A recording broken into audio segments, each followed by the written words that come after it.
Got it.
So what they do is it's not Mike, check. 1, 2, 3. It's the aesthetics. Oh, Like, trying. you ain't gonna have like a weird door. You're gonna all. The community got the same kind of you Yeah. can choose from. You could mimic it up. You should But still should do it. I always tell them because, but the problem is their best friends have a house where the Westin is, and the Bluffington. What is that? What's the West End now? Palmetto Dune? I mean, Not Palmetto. What the hell is that called? Bluffington? Oh, so we go there. We go there and stay because they have a house and it's a beautiful. It's a family home. It's like a couple, 6 bedrooms. We stay there because it's their best friends, and I'll do a little work for them, change stuff out, water heaters or whatever. But that's nice because you can go to their community pool and go to the Westin because you live in that subdivision that lets you go in. But we love it. I mean, I wish we were thinking about going back in September, but it's on one of those lists. I know. Well, and when I read it, I told her, well, I want to go do some work on the house and say it was work. Prepare some stuff.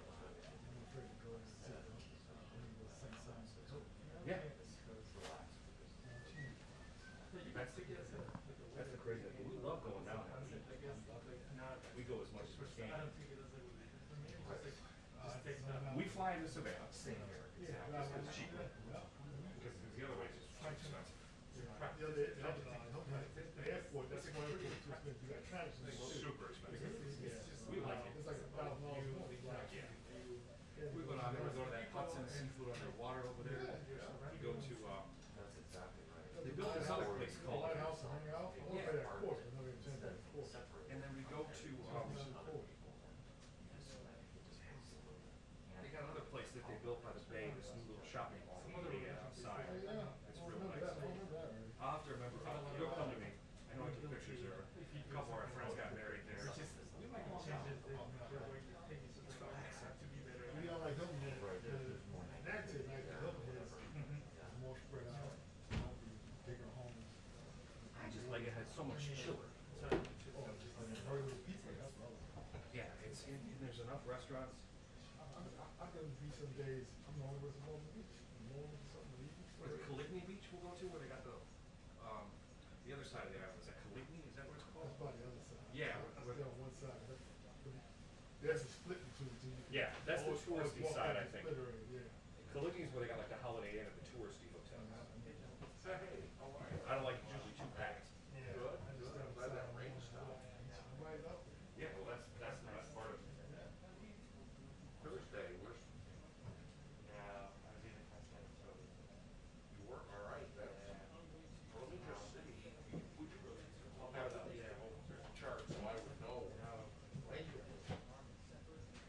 I mean, I thought today for sure. Yeah, so I even texted you saying, are you gonna be there today? Oh, that's the case.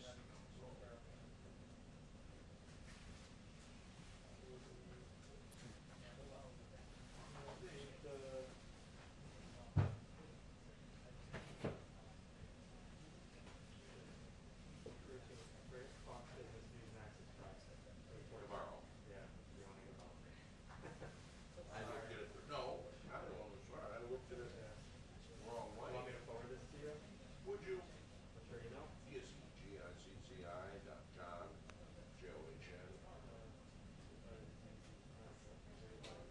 You know, as a matter of fact, at gmail.com.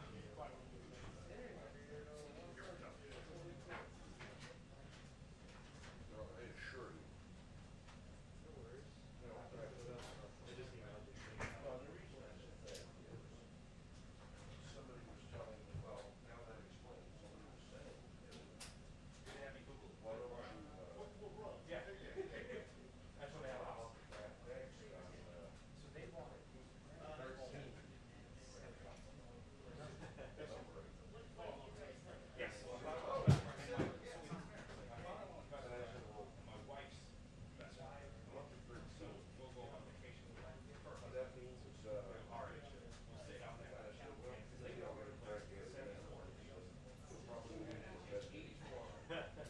So now it all makes sense, you know, it was kind of like a science club, I knew more than they just bought. Have a nice day. Have a good one. So we'll go down there. What size is the lot you put? Like two other houses, I guess? Oh, yeah, so it's nice, you could easily put, and there you have to build, where he's at, you don't have to build all these stuff. So it's a little bit farther in than of course, it's not on the wash part, because we see that golf course, how you could rent houses.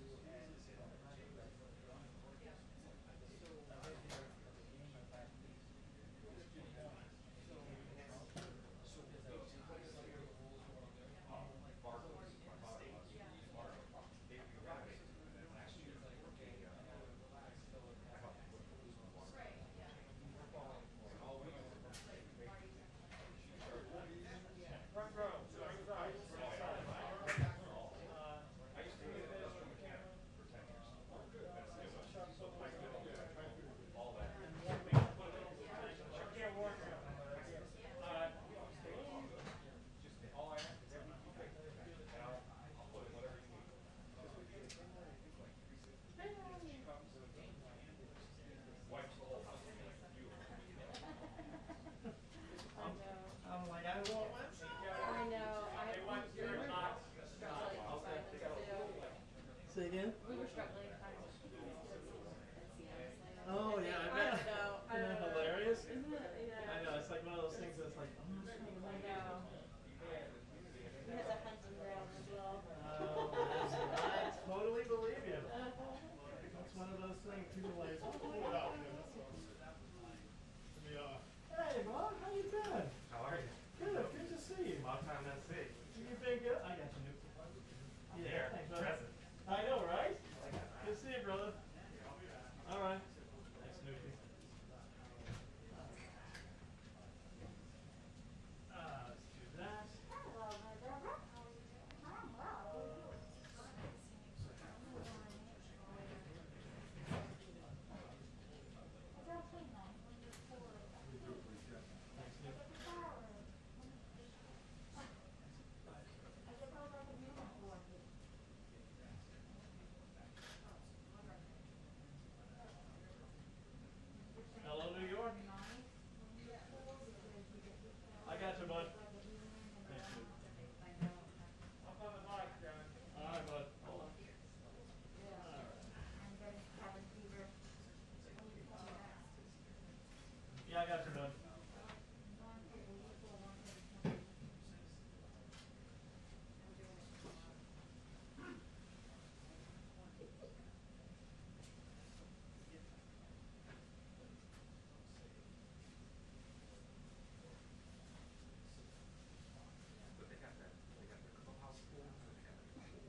afternoon, Harris. Actually, we were just told that the briefing will likely begin right around 1:15, and if history holds, that probably means maybe 1:20, 1:25. Either way, we'll be here for you and have live coverage. Now, if you were surprised by the fact that Kamala Harris accused the president of any number of problems in her rollout yesterday, and yet the president didn't really seem to strike back, well, that probably surprised a lot of people. But the truth is, the White House is making sure that they're being very careful, that he sort of threads the needle and how he reacts to any attack by Harris. After all, she is the VP candidate, not the actual presidential candidate for the Democrats. He didn't really strike back. We're told by sources that likely that will fall down to Mike Pence and maybe some online surrogates, and that seems to be the way things are going. However, he has turned up the heat just a bit. In fact, in a conversation with Maria Bartiromo today, he said, listen, if you vote for Harris and Biden, you're going to see your taxes go up right away.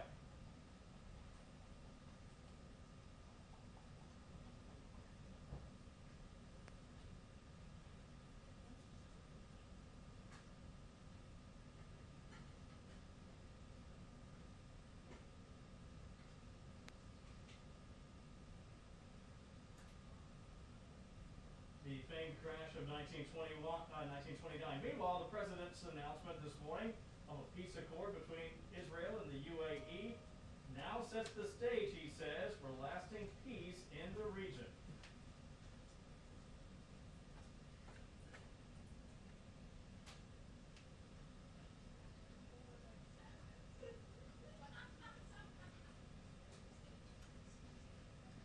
It is obviously a very important accord. We will hear a great deal more about that, not just when Kayleigh McEnany steps up here at around 1:15 or so, but also when the president steps up to the podium, we're told, right around 5:30. At least that's what he said. We'll see if that happens, Harris, but for now, back to you.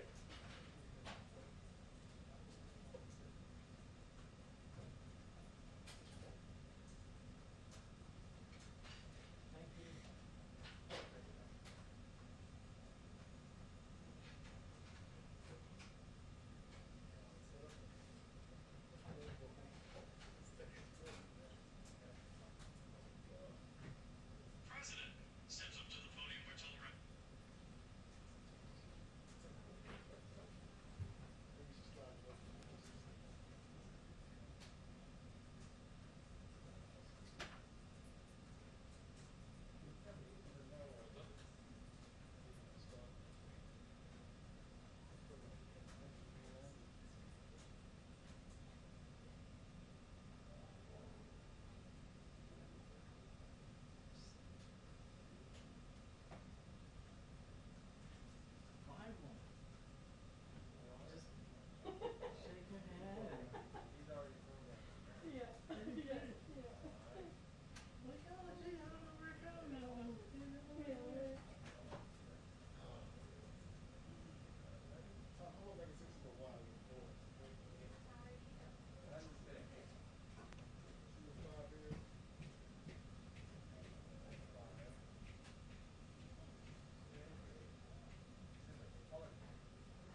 already tracked?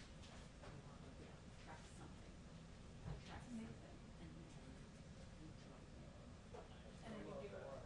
Then we do And that. sometimes we Like the day of the. Like if you're fast and very right. Right. You know. I might. You want it? You want it for the one?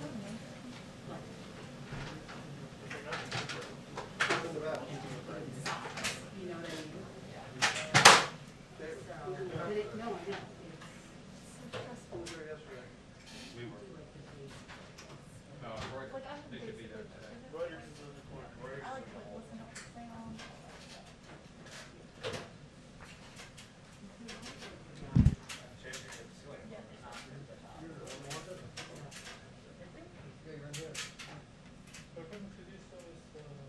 You missed a day. You didn't put it in.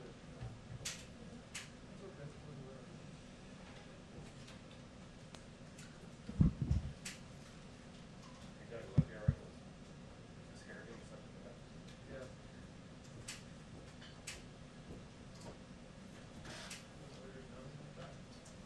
I don't know. Should we tell him?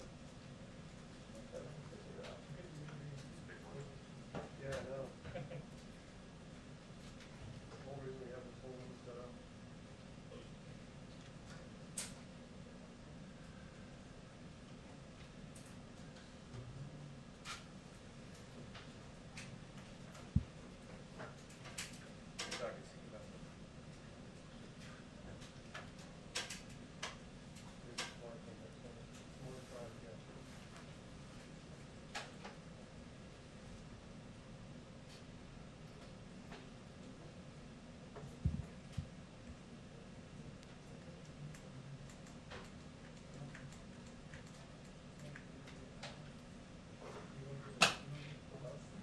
I want to be tall too, so short.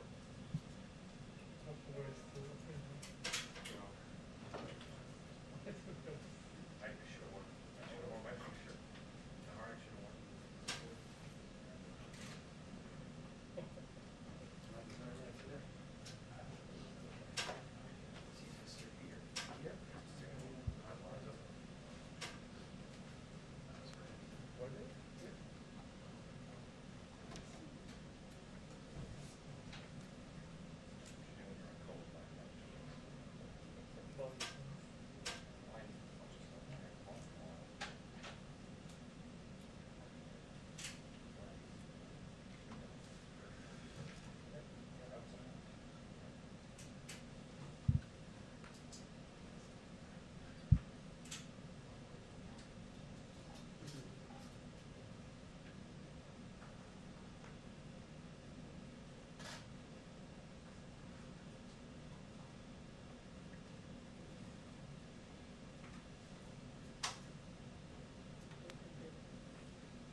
Hello, everyone. This is a historic day, and I have here with me Senior Advisor Jared Kushner, Ambassador Robert O'Brien. They're going to summarize the history that was made today and take a few of your questions. We also have Special Representative Avi Berkowitz here and Special Envoy to Iran, Brian Hook, who will be in attendance.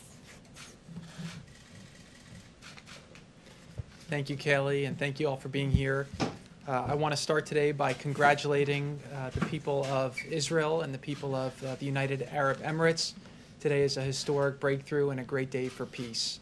I also want to congratulate President Trump on this milestone. He worked very hard on this with his team.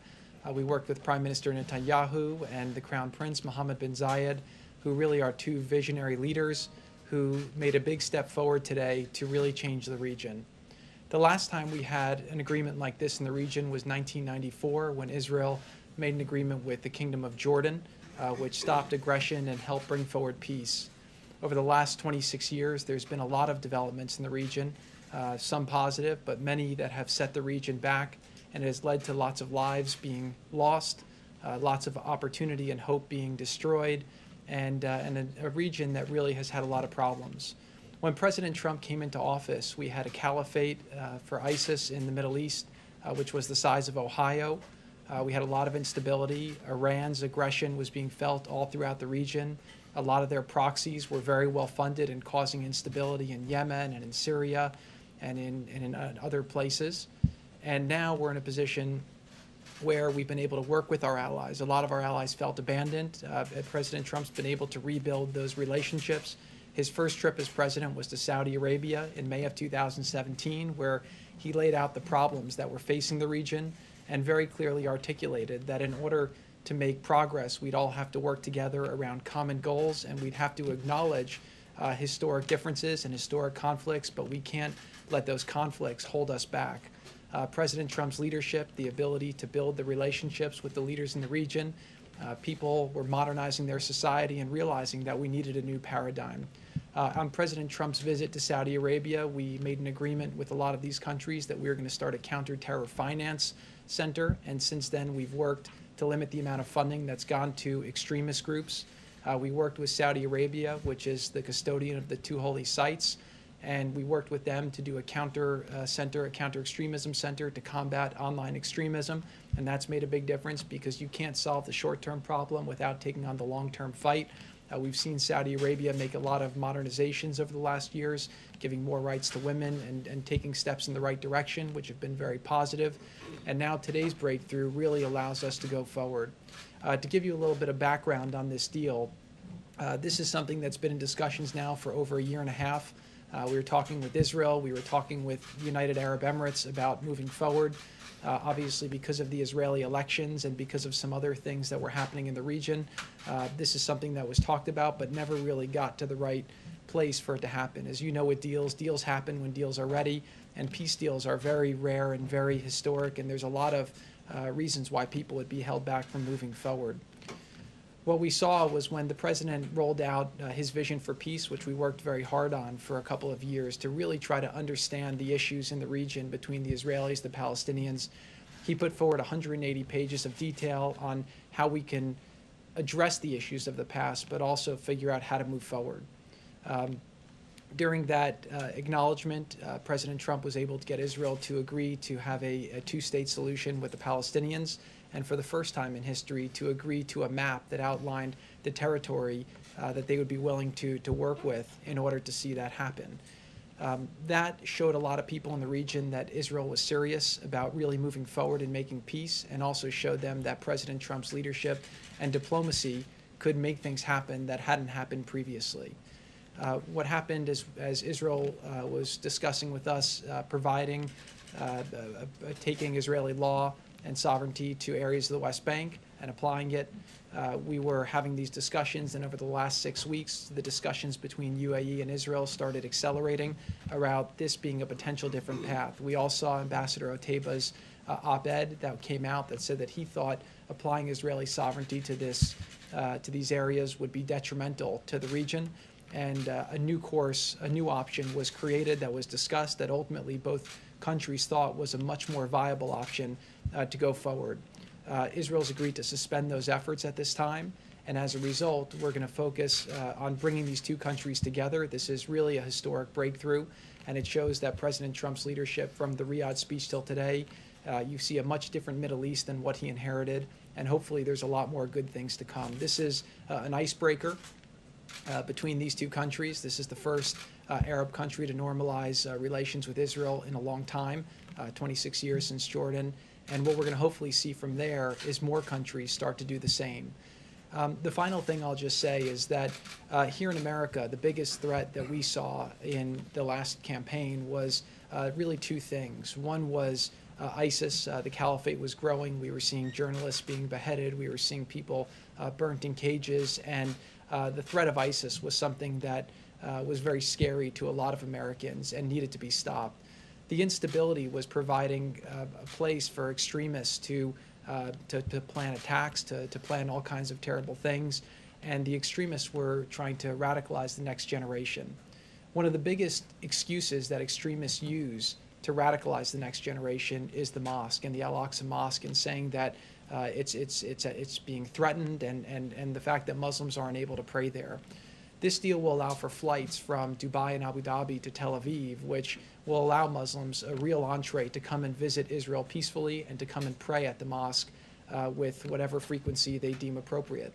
This is a big breakthrough. As people go there and pray and see that this is available, they'll share it with their friends, and they'll share the experiences. They'll share pictures of it on Instagram and Facebook and Twitter, and people throughout the world will see that the mosque is safe and that all people are welcome there. So this is a really great step forward for the region, a great step forward for the country, and a great step forward for the world. And again, I just want to really compliment the three leaders who worked very hard to make this possible. Prime Minister Netanyahu of Israel, the Crown Prince Mohammed bin Zayed of Abu Dhabi, and President Trump here in America. Thank you.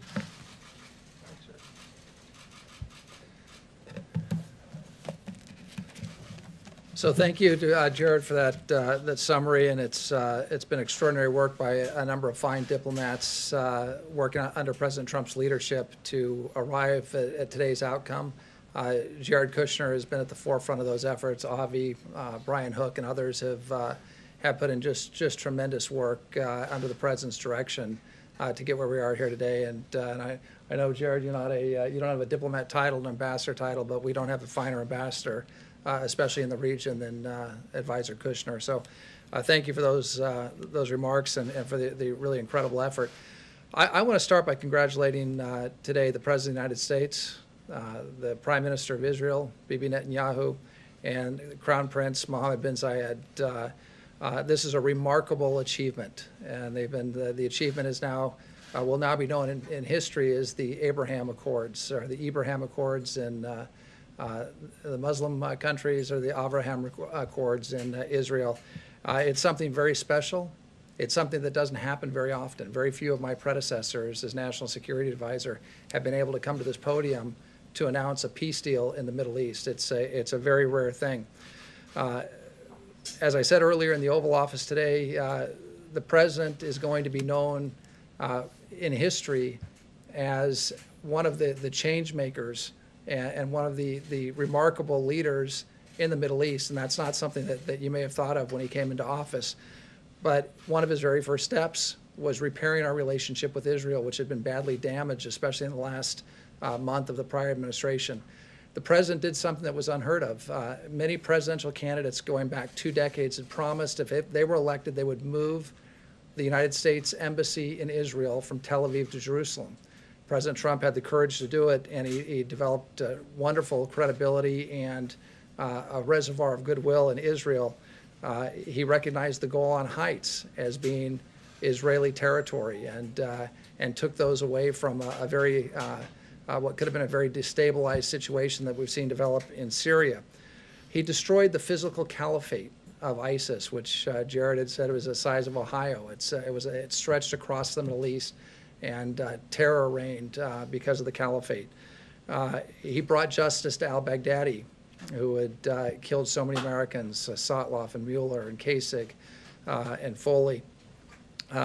He'd put maximum pressure on Iran and cut off much of the terrorist funding that was going to proxy wars in Yemen, in Hezbollah, in Lebanon, in Syria, and throughout the region.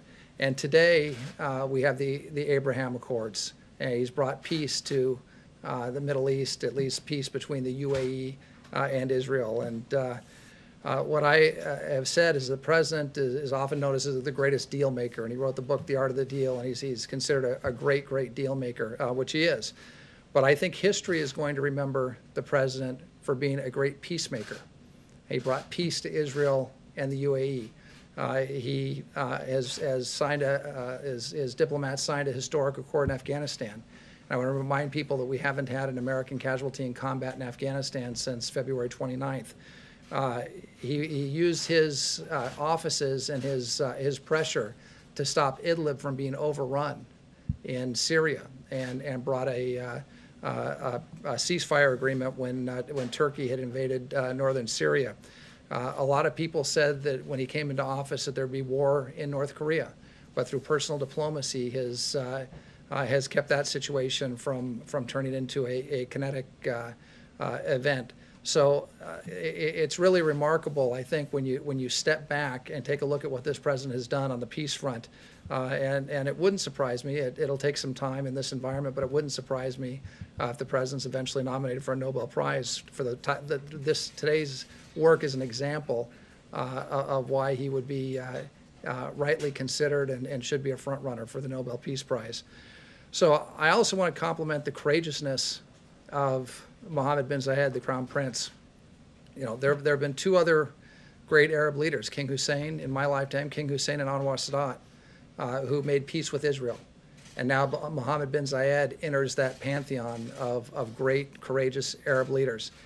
And I want to compliment Prime Minister Netanyahu in Israel, who was under tremendous pressure to extend Israeli law and sovereignty to portions of the country, but has stepped up against that political pressure to make peace, something that may have been politically popular, but he put the interest of his country and his people first. And so I think we've got some very courageous leaders that worked with the president to come to today's tremendous historic accord.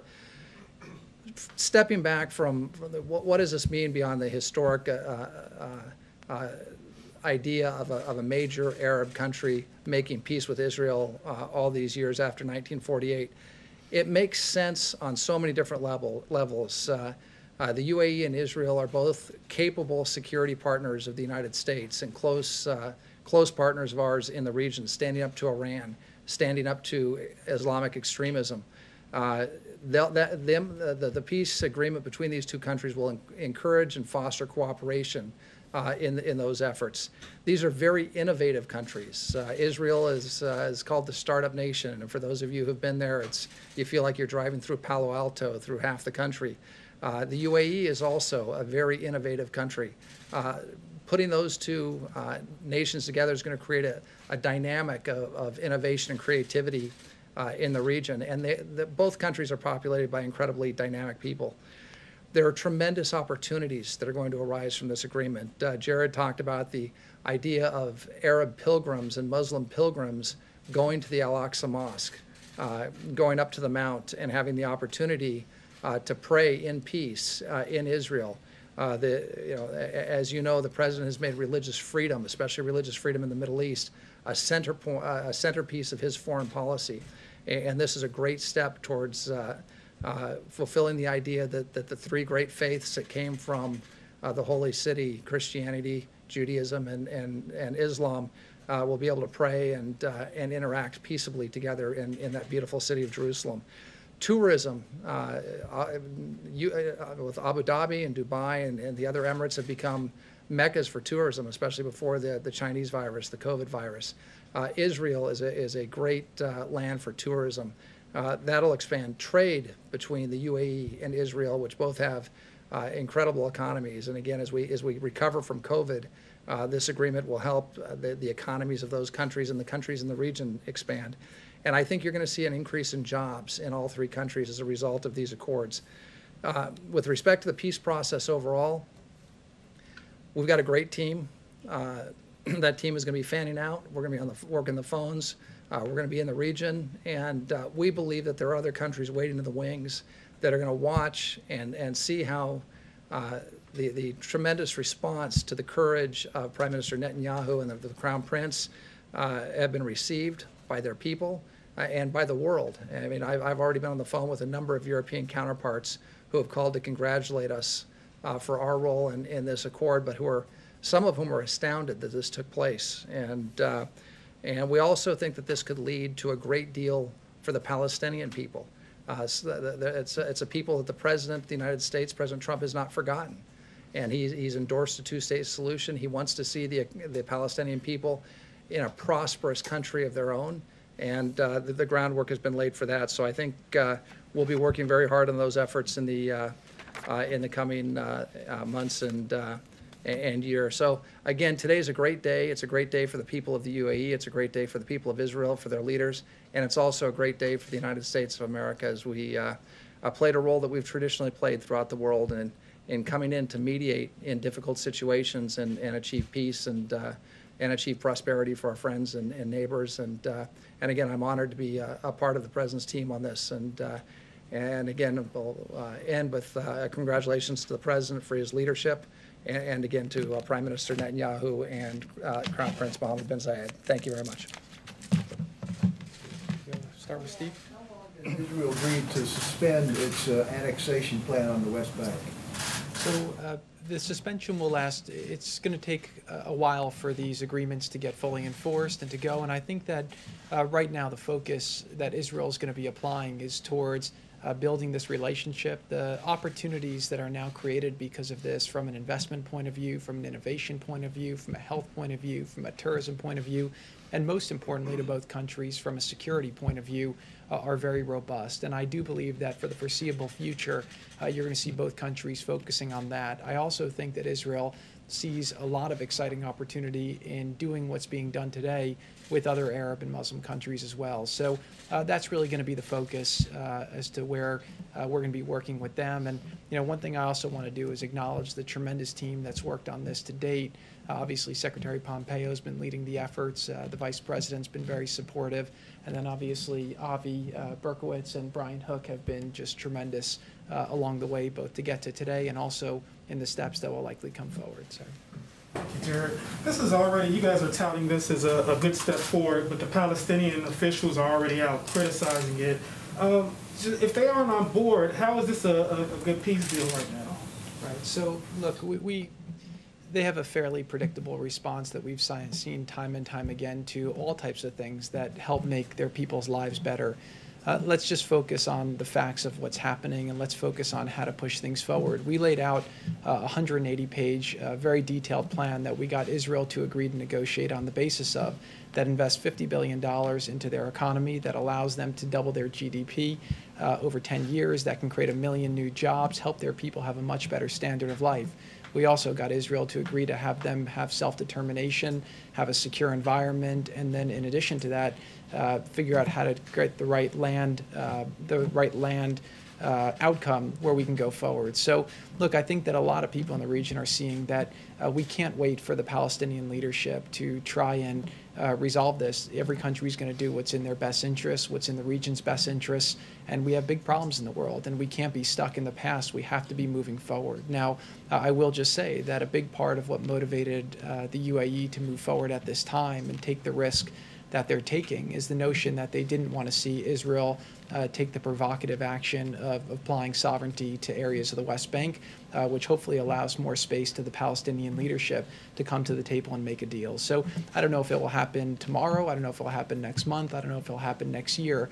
But at some point, I always learned with deals that there's a thing called gravity. And right now you're in a situation where Israel has said that they're open to making peace. A lot of people in the region have supported the vision that the president laid out. One thing you've seen with the president, he's a deal-making president, right? And part of being a deal-maker is not always showing your cards. Again, we were able to hold this quiet until this morning when we announced it. The president's had a very robust strategy for the Middle East that we've been executing piece by piece, day by day. And we've seen things have been getting better, problems have been getting resolved. The president's been taking things off the table. Slaughtering sacred cows that were holding people back. And so if you kind of look at the snapshot today and you look back at the snapshot of where the president was when he started, you have a much different Middle East, and that's not by accident. So I believe over time we're going to continue to ask ourselves two questions with that conflict. Number one is, are we doing things that allow Israel to be more secure versus less secure for the Israeli people? That's America's strongest ally in the region. With this step, actually, UAE joins a very exclusive club and becomes, really one of America's closest allies in the region. And then number two is, are we taking steps that allow the Palestinian people to live a better life? And so, there's a lot of people who find historical traps where they can find excuses not to move forward. But President Trump is focused on creating a bright future, focused on progress and making people's lives better. So I will just say today that this is a big breakthrough. This is something that's public. We have a lot of things that are happening privately right now that are quite excited. And I do believe, again, that over the next years, if the president is able to keep going forward, you're going to see some historic changes in the region that will really make the world a much safer and better place. Thank you. Thank you, Jared. Appreciate it. Just actually want to ask you, Advisor O'Brien, you mentioned Anwar Sadat, and I'm just curious, do you see or envision sort of a Sadat, Reagan, Carter picture, a moment like that for the leaders? Because that's something I think people remember. I want to say it was 79, but going all the way back then. Right. No, I think we will have a formal signing ceremony at the White House, and we'll have to see who comes from the various countries. But I would expect that Prime Minister Netanyahu will be here, and either the Crown Prince or one of the other princes would likely be here in Washington. And I think it'll be a great day, and really. As you know, I normally don't talk about things that were said on presidential phone calls, but one of the leaders said that we've had a tough 2020, and this is like the best news of the year. It really is good news. It's a great news story for the American people, and it's been great to see how the press has reacted in a somewhat polarized time. I think this is one of those stories that everybody, regardless of your political stripes or on that sort of thing, everybody's excited about the fact that a Muslim Arab government is making peace with Israel.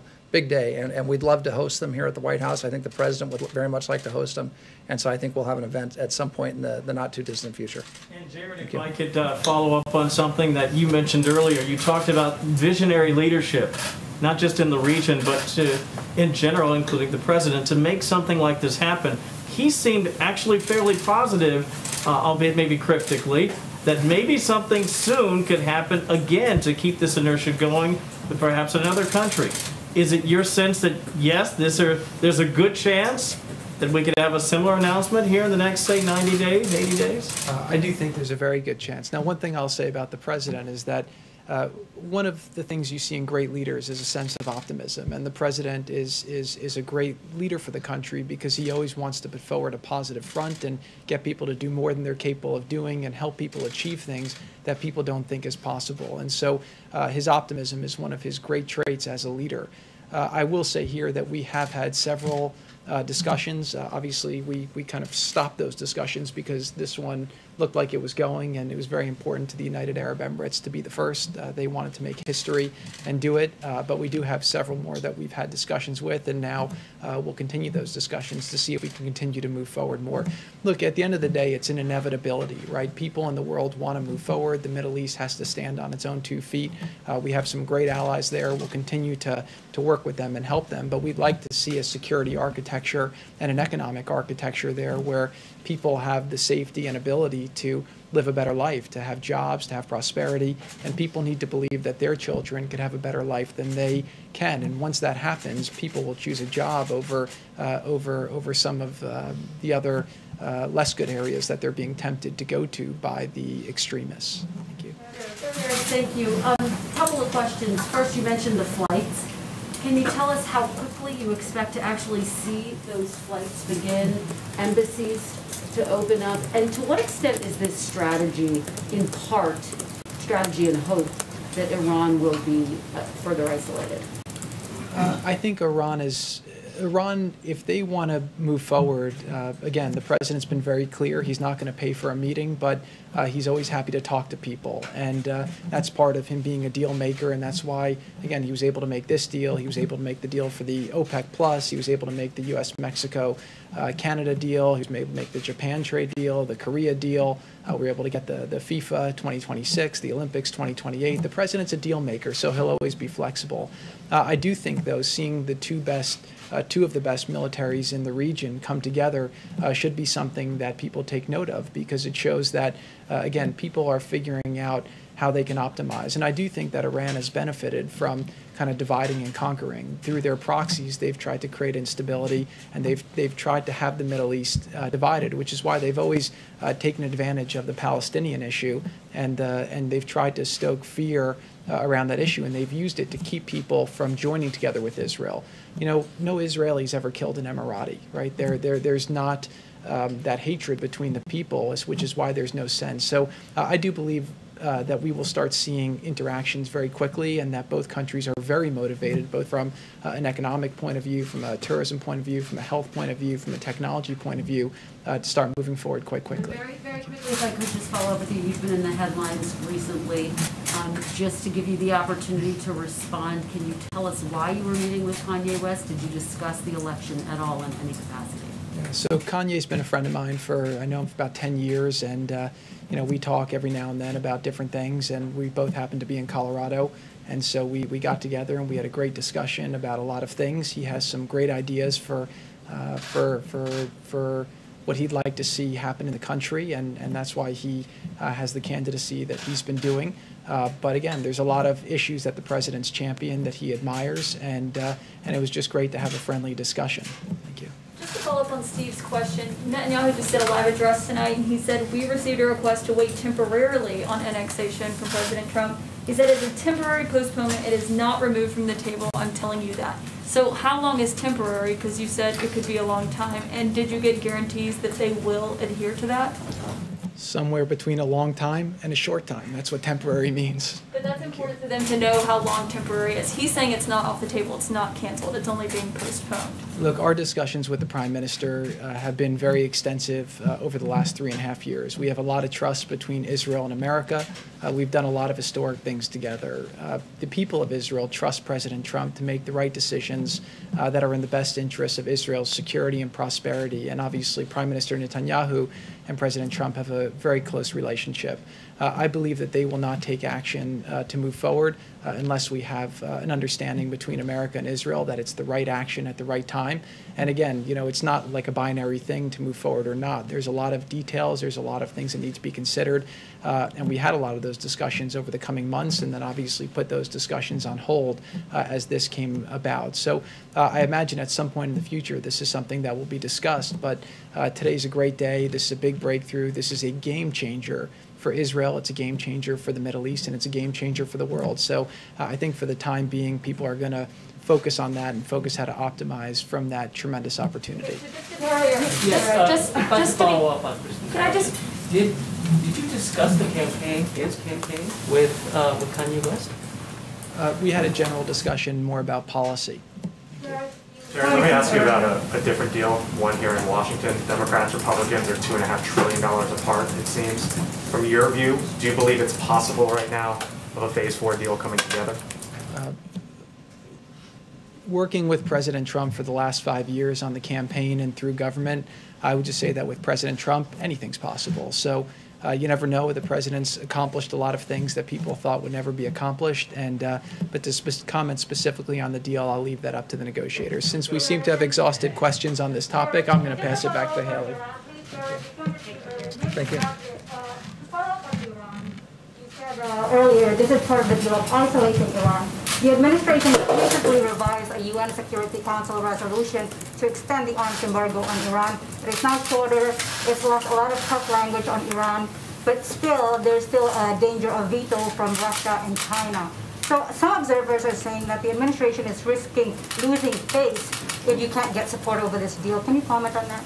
Well, the first thing is we're always going to do the administration is always going to do the right thing, and President Trump is always going to do the right thing, whether it's losing face or there's a Russian veto or a Chinese veto. If the Chinese or the Russians veto the continuation of the arms embargo and want to start sending arms to Iran and destabilizing the region, that's on them, and that's not on us. So we're always going to take the position, the right position, and not worry about what the Russians or what the Chinese might do at the UN. If we did that, if we worried about that all the time, we'd get nothing done at the UN. We also have other tools that we'll use to deal with Iran to make sure that arms don't flow into Iran, that there's not further destabilization of the region. There are tools that we can use diplomatically, and there are other tools that we have. And nobody in the region wants to see Iran on the receiving end of a bunch of Russian MiGs or Chinese missiles or Chinese drones. The region's made that very clear. We've made that very clear. Israel's made that very clear. So I don't think that's in the interest of anyone in the world. It's not in the interest of global peace and security and prosperity. So we're going to continue to prosecute our case at the UN, and we're going to hope for the best. I hope the Russians and the Chinese do the right thing. They should do the right thing. And if they don't do the right thing, we've got backup steps that we'll take. Whether you also put a snapback option? Snapback's certainly one of the tools that we could use, and that's something we're looking at very closely. And it wouldn't look, what we're focused on right now is the vote to extend the arms embargo. We'd like a clean rollover of the arms embargo. We'd like to see our allies get behind it. We'd like to see the Russians and Chinese get behind it. I just can't imagine any leader anywhere in the world who thinks it's a good idea to put advanced armaments in the hands of the Ayatollah and his regime, especially in today's Middle East. I mean, that just makes zero sense whatsoever. So hopefully the countries at the UN, at the Security Council, will do the right thing. They'll roll over the arms embargo and keep it in place. But if that doesn't happen, we'll take steps necessary, and one of those steps could be snapback. Thank you. Thank you very much to Senior Advisor Jared Kushner and Ambassador O'Brien, and I will take a few of your questions on other matters, if you have any. Yes, Deborah. Oh, thank you, Kayleigh. The President has written memoranda that give 5 states 100% of reimbursement for their National Guard costs dealing with the coronavirus. A number of governors are trying to get on that list too, including Nevada Governor Steve Sisolak. Have you had a chance to set up a time for them to talk?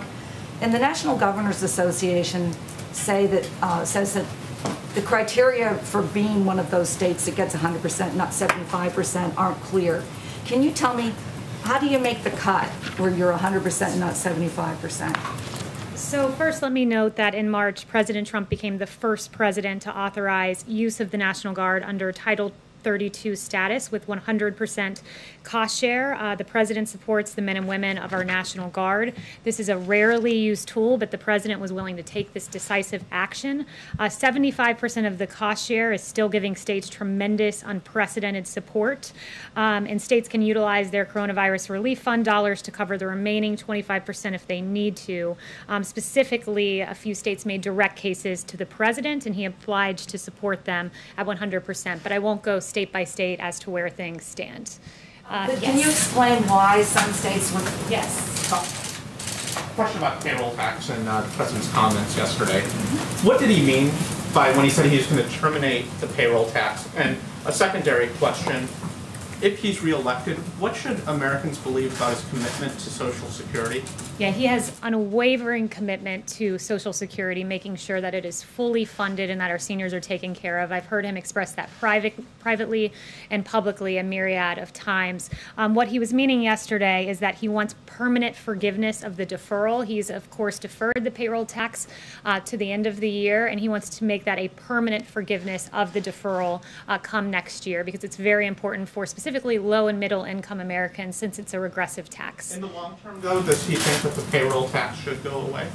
The president's very clear on this matter that he wants a permanent forgiveness of the deferral. That's as far as he's gone, and he's gone even further to say he's going to make sure that Social Security is fully funded. Yes. Yes. Yeah. Oh, Lily, and then we'll go to you next. Okay, sure. You voted by the U.S. mail. The president has voted by the U.S. mail. Many of his top people have voted by the mail. Why is he trying to prevent ordinary Americans from voting by mail? So first, let me note, I've voted absentee. The president's voted absentee. He's always been for voting absentee for a reason. What he is not for is mass mail-in voting, or perhaps, to make it even clearer, mass mail-out voting, where everyone on the voting rolls is mailed out a ballot. Voting rolls in Los Angeles County, for example, you have 117% of the county registered to vote. How does that even make sense? It doesn't. And that would mean that in the least 17% of the ballots floating around would be subject to potential fraud. So that's what the president is standing firmly against, but he has always been for absentee for a reason. Yes. Kayleigh, we learned today that still roughly 15.5 million Americans are without a job. Nancy Pelosi spoke yesterday with the Treasury Secretary. Seemingly there was no progress on that call for the 15.5 million Americans and millions others who could absolutely care less about the politics of it all. What would you tell them is coming next, considering that it seems as if nothing is moving policy-wise going forward? Yeah, what I would say is this, Secretary Mnuchin said yesterday, I am willing to move forward with legislation that provides funds to schools, childcare, food, vaccines, hospitals, PPP for small businesses, rental assistance, broadband, airports, state and local government assistance, and liability protection for universities, schools, and businesses. He's been unmistakable, this administration has and this president has. We're willing to move forward on that. What we're not willing to do is rubber stamp a behemoth $3.4 trillion deal that the Democrats put forward that was fundamentally unserious, that would have made ballot harvesting mainstream, that was a Democrat wish list. That's what we'll not move forward with. But this president, out of anyone, has taken action, serious action on eviction protection, serious action on unemployment insurance, on a payroll tax cut, student loan forgiveness in his executive capacity. And what I would say, the state of things now is, you have Nancy Pelosi saying we were willing to come down $1 trillion if they came up $1 trillion. Well, it's fundamentally unserious because the Democrats, the chief of staff has told me, wouldn't even tell us what they would take out of the $1 trillion. So they said we'd come down $1 trillion, but wouldn't list out the things that they would take out of their Democrat wish list. So Nancy Pelosi needs to come back from recess and negotiate because the American people deserve better. There are some conservatives who have made the argument that $3 trillion, give or take, has already been spent and no more needs to be spent. If there isn't a deal that is viable, is the White House of the position that since $3 trillion has been spent, it's okay, we don't need to spend any more? No, the president is all about what is best for America's families. He wants to see funding for our schools, direct payments to Americans. He's protected the American people in every way he can in his executive capacity. But as you noted, in terms of the fiscal cost of things and the height of this, when the economy was shut down, there was a $2 trillion deal negotiated. Next after that, when the economy was reopened, it was a $1 trillion deal. So for the Democrats to say we want more than what we even negotiated and passed during an economic shutdown, and to say we need $3.4 trillion, it's really an unserious proposal. Kevin. Thank you, Kayleigh. Your reaction to unemployment claims dipping below 1 million, 1.7 million new jobs as well, and blue state governors are politicizing school closures, says the president. What did he mean by that? Yeah, what he means by that is that when you look around the world, many countries in the Western world have opened their schools, and that we as the United States can do the same. We can find a way. The president, the White House has released guidance as to how to make that happen.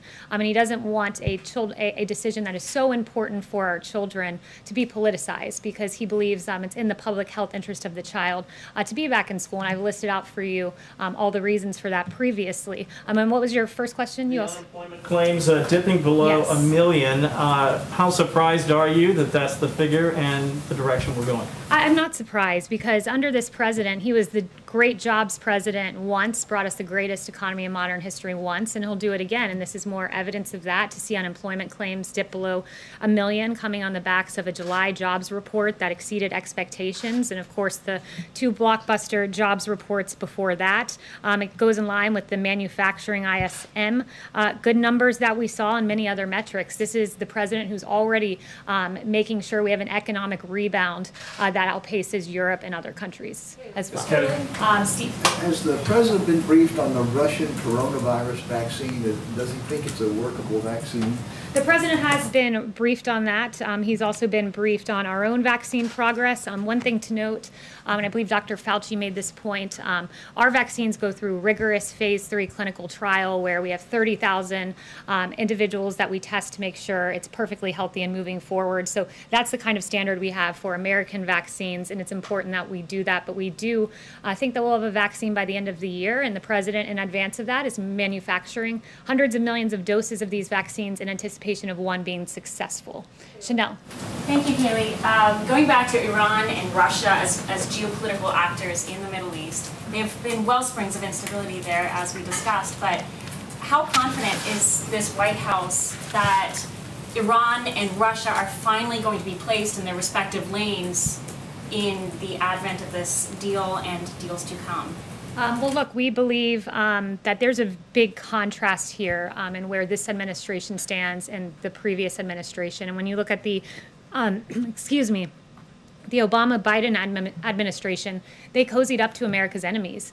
The Iran deal was egregious. We know that there were cash payouts to Iran. And what this president has done is diametrically opposite, working with our allies, working with Israel, negotiating a historic peace agreement like hasn't been seen in a quarter of a century. So when you work with our allies, when you engage in diplomacy, when you have a great deal maker as president, you get deals like what we saw today, and it's stark contrast to what we saw from the previous administration. Yes. Does the president share former Vice President Biden's view that annexation would virtually end any chance of a two-state solution that would secure Israel's future as a Jewish and democratic state and uphold the right of Palestinians to a state of their own?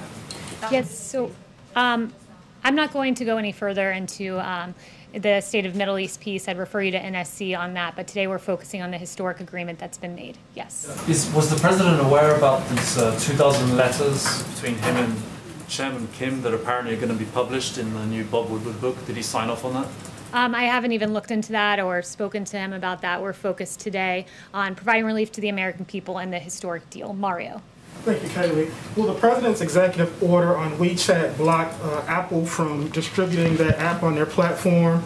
And if so, what does the administration say about concerns that it could be kneecapping an American company and diminishing its competitiveness? So the only remarks I have for you today on TikTok and WeChat are this. The president, he signed those 2 executive orders exercising his authority under the International Emergency Economic Powers Act to address the threats posed by TikTok and WeChat.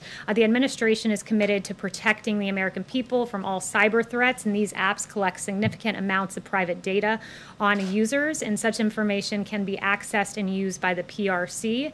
And TikTok has a documented history of censoring free speech to conform to CCP propaganda, and we take the data of Americans very seriously. One other thing I wanted to clear up is that Speaker Pelosi has been fundamentally unserious in these negotiations and engaging in blatant partisanship. One thing she said recently is that she needs $3.5 billion with a B for election funding. That is a fundamentally unserious ask for this reason. I talked to the Office of Management and Budget. They said states have been given over $1.2 billion in election assistance grants since fiscal year 2018, and we estimate that they've spent less than a sixth of that funding in these 3 years, and still have over $1 billion of those funds sitting around right now that have not been spent. So we encourage for Speaker Pelosi to follow in the footsteps of the suggestion of Congressman Ro Khanna of her own party, who said, I think Congress should be in session. I think it's absurd for Congress to be going on a break during a pandemic and a national crisis. I can tell you one person who hasn't been on a break. It's this president, providing relief for the American people. Thank you, and he'll be out here at 5:30. Thanks so much. Questions still. Kristen and I still have questions, Kayleigh. We get questions.